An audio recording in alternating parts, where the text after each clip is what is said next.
guys, Long Haul Larry. I am here in the ADL shop in Frederick, Maryland, and I am going to be doing a repair on Bossman Dad's truck. It is 795. It is a Freightliner Cascadia, and I'm going to be doing some AC work on here, getting him all set. I did some work just a few weeks ago when I was out here the last time working. If you don't follow my channel, I am a truck driver, but I used to be a mechanic and everything, and so the boss here is building a new shop, and he's got me out here kind of helping with a bunch of things and getting the shop set up and getting some trucks fixed at the same time. It's kind of a whole process. But the AC compressor was bad. I put a new AC compressor in there trying to get him some cool air quick. We didn't have all the parts for this. We were waiting for orders. We didn't have an AC dryer, and he also wanted to replace the expansion valve too. So we had to get all those parts and everything, and his dad had to go, so we just put the compressor in there, and I just actually put a little bit of refrigerant in it so he could get a little bit cool air, but it wouldn't be at maximum potential. Now we're going to set everything up, get everything all rock and roll with this thing. So, I mean, it's 90 degrees here in Frederick, Maryland. It's AC time. So if there's anybody out there that has questions about an AC or stuff like that, I'm going to do a short video here and just walk through and show you all the different components about the AC system, what they are, and then I will show you kind of how to diagnose a problem maybe. And you can do this by yourself. I am certified to handle R134A. I am not a certified technician. I am not a certified mechanic. I've been a mechanic. I've done this all stuff all my life, but I've never went to schooling for it or nothing. I've just done the schooling of learning it. But I have gotten a certificate for handling a 134A and everything. I had to do that because you can't buy this stuff without it out here. So I'll walk you guys through the system, and hopefully this will help you guys in understanding an AC system. It really isn't that difficult. And to tell you the truth, if you're having an AC problem or something like that, your car is just not putting out the AC that you want, maybe you got an older car, the AC needs to be kicked up a little bit, a little colder, you can do this stuff. A couple different things you can pick up in tools, and you can make this happen.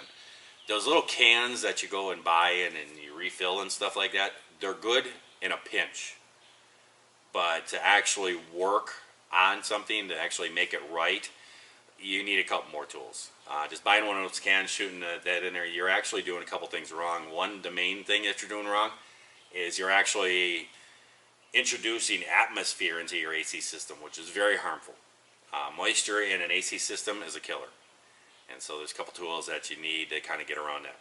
So let me walk you around and show you all the different components, and then I'll talk about some of the different things that can happen, how it causes them, and maybe this can help you guys in the future.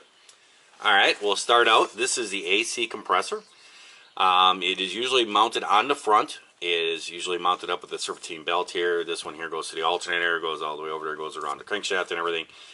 This is the AC compressor. This is kind of, well, it's kind of your heart. You know, it's what compresses your AC. Refrigerant that makes it cold.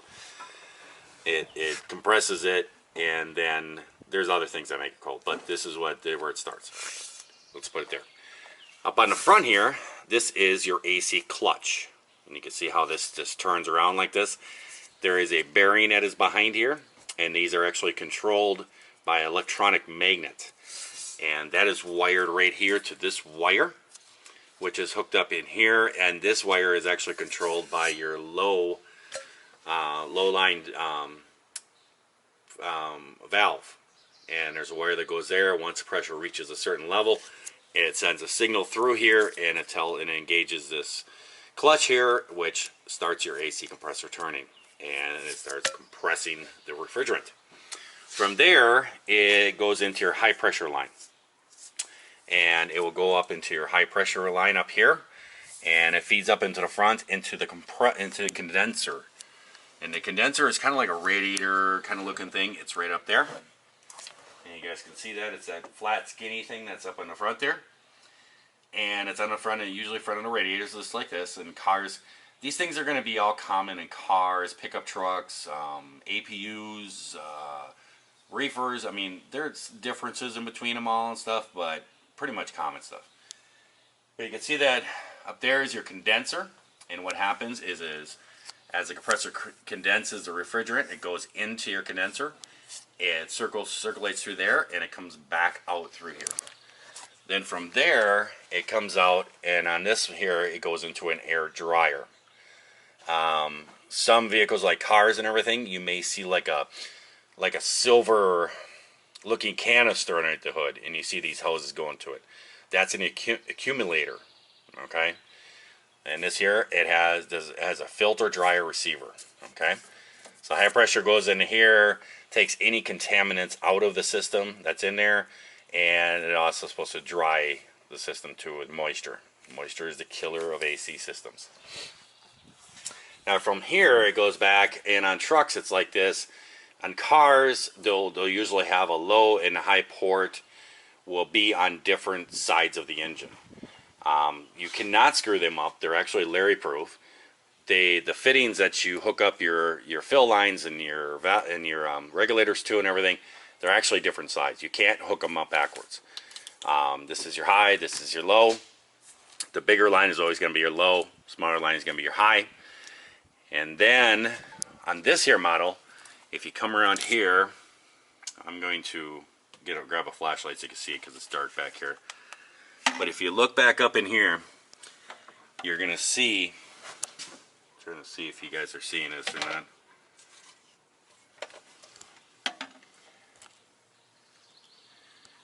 You can see that little valve there.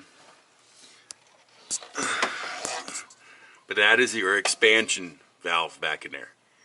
That's where your expansion valve is located. So then from there, the lines go up inside the truck, and it goes basically inside the dash. There's like a radiator looking device that is inside your dash, and it looks just like a radiator, and the refrigerant goes in there, your high line goes into it, and that is called the evaporator. And your refrigerant will go in through there, and when it comes out of this expansion valve right up here, basically what it is it has like a little tiny port in it, and the refrigerant will go through it, and it has like a little pinhole, and as it rushes out of there, it builds up high pressure, and then it blows up out of there, and it goes into the evaporator. It cools. That's where you get your coolness from. And it goes into the evaporator, and it becomes very cold. If you want to think about it, if you ever had like an air compressor or something like that, and you empty it very fast, the tank gets cold. That's the same exact thing.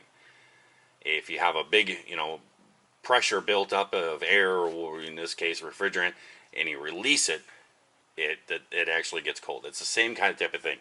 There's a little tiny port that's an expansion. When it comes out of there, it really forces it out of there, and that's where it becomes cold. Then from there, it will come back, and then it goes to your low side, because that becomes your low side. Now you got these bigger lines. And it comes back, and there is a valve back in here, and that valve, it will release at a certain PSI.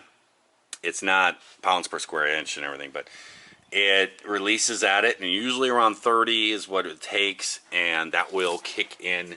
If it reaches that high on your low side, then that will turn on your AC compressor, and this will spin, and then the refrigerant goes back in here, and it recompresses it, puts it through the whole system, makes it in high pressure, goes through the expansion valve, boom, bursts it into your evaporator, cold. Real simple explanation. There is a couple things that you need to know when messing around with AC systems. Like I said, buying one of those little cans of stuff, good in a pinch, but you got to get it taken care of after that. You have to vacuum the system, because you cannot have moisture in there. You cannot have the atmosphere get introduced into the system. There's little gaskets on everything. It's got to be completely sealed. If you get atmosphere in there, it's a problem. There's a couple things that would help you in doing this. This one is actually from Harbor Freight, and it's a simple manifold set. These are like 50 bucks. And basically, it just has a bunch of gauges on there. It has two different gauges, one for the low, one for the high. And basically, up on here, it has all these numbers. And that's what you need, is you need a dial with the numbers and everything so that you can tell the readings and you can figure out what's wrong with your AC system. You can also use this to charge a system. The yellow line you hook to one of those cans or whatever, and that's how you can fill it. It'll pull it in, and you can put in so many pounds.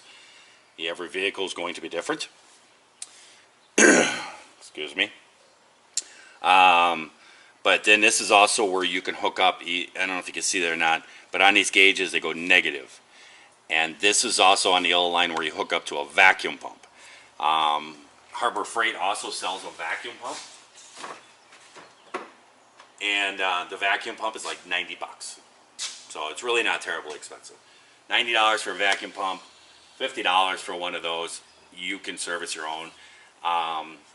Some states you don't have to be certified to get R134 and all this stuff. You don't have to be certified and everything, but if you buy a bigger tank for a bigger machine, then you do have to become certified. My boss, at home, I've always used this. I have this exact same manifold set. Why does my boss have this here? He said he thought it would be easier to have this for working on APUs. I don't understand that. But I've always used this manifold set, and then I have used the vacuum pump. I have the same one. It has worked great. I've done many vehicles with it. It works great. My boss has gone out and he has bought this Robinair, and it is a Series 34700, and it's an old one. It's pretty beat up and everything. He got it off of Marketplace or Craigslist or whatever. I don't know where he got it from. Got it for 500 bucks. I've never used one of these. I've read the manual many a times. I'm going to do this today and service this truck and everything and figure it all out. But, so now that you guys know how the AC system works, basically I can tell you how to kind of service it, okay? And what you do is, if you get one of these manifold sets right here, what you're going to do is you're going to hook your lines up to your manifold. This is your manifold thing here. You're going to hook up your red and blue lines, and you're going to hook those up to your ports right up in here. In a car, there are different places on the engine. You cannot mix them up. They're different sizes. You can't hook one onto the other. So it's not a big deal. Once you get that done, then these readings come into play. And you need to know a couple different things. And one of the things is you need to know what temperature is outside. Right now, I just Googled it before I started this. It is 80 degrees here in Frederick, Maryland. So at 80 degrees, you can go online and you can get yourself a system pressure chart. I can't talk. An R134A system pressure chart. And this is what it looks like. And basically what it does is you just look up the temperature you have, and at 80, my low pressure gauge will be between 40 and 50 with a properly charged system. And my high will be between 175 and 210. That is when the AC clutch is running. That is what those dials should be reading about. It should be somewhere in that variable. You can also, I'll try to leave a link in this video if you want to download it, to get that download so you can just look it up yourself. You can also look from this. I found this online was pretty helpful too. This is Nissan's, and they actually go through and they kind of give it a couple of scenarios and what the needles, if they're doing this, they're doing that, what is causing the problem. There's a couple common things that happen that I can kind of go through. The main thing, if you hook it up and your AC and you turn it on, you turn the dials up on there and you crank the fan up and you're trying to get cold air and it's not coming out, and you open your hood to look down and you see that AC clutch, it engages and it goes, and then it turns off, disengages. And then a little bit later, and then it disengages again. If it turns on, off, on, off, on, off. That's pretty simple. You should be able to tell that from your gauges, but what that usually means is that you're low on refrigerant. So you need to add refrigerant to it usually. That's usually what happens. And every vehicle is different. They usually have a sticker someplace close by where the fill ports are that will say this vehicle takes 1.6 pounds. This one here I think is 3.4. I gotta look it up. But every vehicle is going to be different. You kind of have to look at inside the hood area. There's some kind of sticker. If there isn't, just go on Google. You can figure it out, or I guess ask your dealer. But the dealers sometimes they're funny about it. They don't want to give out their information. It's top secret, you know. If it is not that, then it can be the low pressure valve switch up there. If that is sticking or whatever, and it's got some kind of gunk in it and it's sticking, that's what turns on your AC clutch. So if it's not operating properly, it can kind of open, but maybe then flutter back down.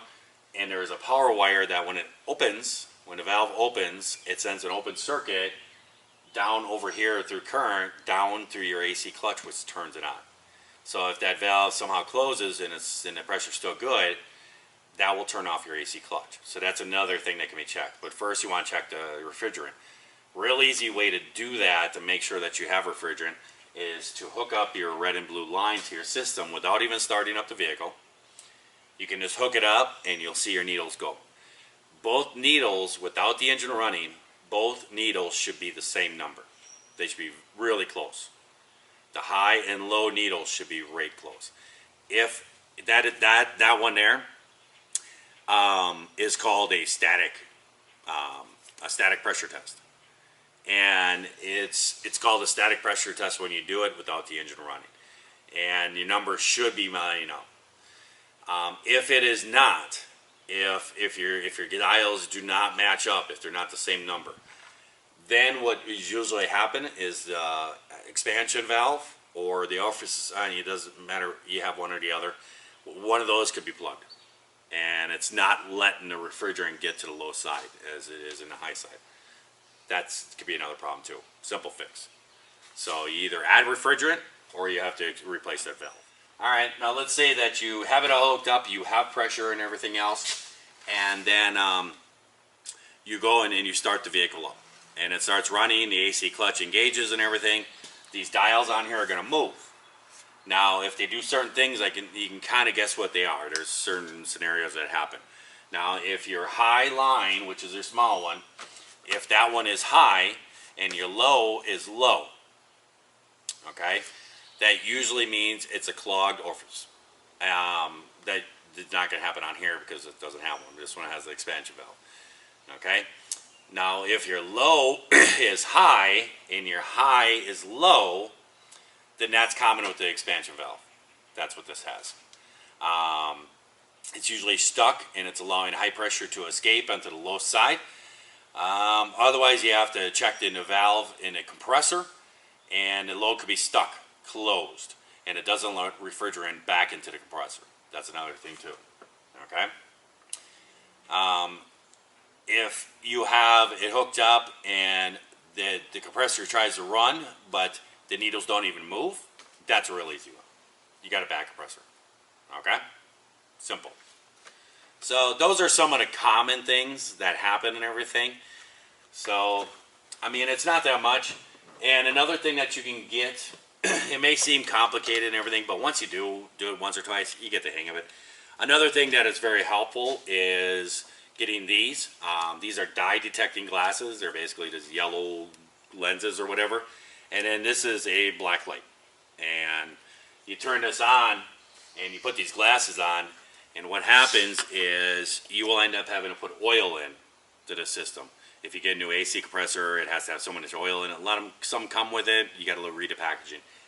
But you can add dye into your AC system. If you're always having problems with AC, seems like you're always losing refrigerant, it's always having to be recharged and everything, you can add a little dye in it. This is actually peg oil, which is what goes into your compressor.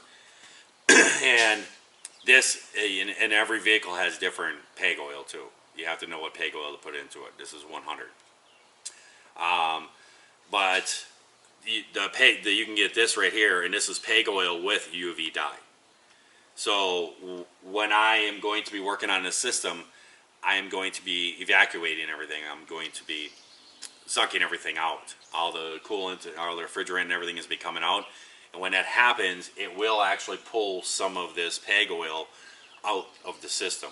And on this machine, there's a little canister back there that it separates that, and the oil will go in there and it will tell me how many ounces of peg oil I pulled out, and then I have to add it back into the system. And I will add this into it just because I want to make sure that the system is good, just as the boss's dad. So after I'm all done and this is running for a little while, then I'll put the goggles on and I'll go around the whole thing. You can kind of see it, hopefully, in the camera, but it's like a blue light kind of thing. And if you have a leak, it will glow and you'll be able to see it very easily. So you can get things like that. Get some goggles like this. All you need is a manifold set, and you can buy those little canisters, those little cans that you see every place at truck stops, auto parts places, and everything. You can buy those. You don't have to have a certificate and everything. It's if you buy the big tank, then you gotta get a certificate in some states. Get yourself a manifold set and get yourself a vacuum pump, and there you go. Now to recover the refrigerant out of it, that's a whole nother machine. This system does everything right here. This one here, it recovers, it charges, it also has a vacuum pump. It does everything. I'm going to learn how to use it right now. You guys know how I don't like operating manuals? Well, this one I've been reading. And I'm going to go through and see if I can get this thing working. Like I said, I've used manifold and a vacuum pump before on my own stuff, but I've never used one of these machines. So it'll be interesting to figure out. So I hope that has all helped you guys out. If you have any questions about AC and everything, I hope that answered some of them. Like I said, I'm not a professional, but I like learning stuff, and I've been doing this for a long time, and I just kind of know how to do it. So I hope this helps everybody out. So if you're not having yourself a great day, great night as you're watching this here video, well, you can always try that over again tomorrow. The next video, I'm actually going to be learning this machine and servicing this truck. So you guys will actually get to see this in use. All right, I'll catch you guys later. Bye.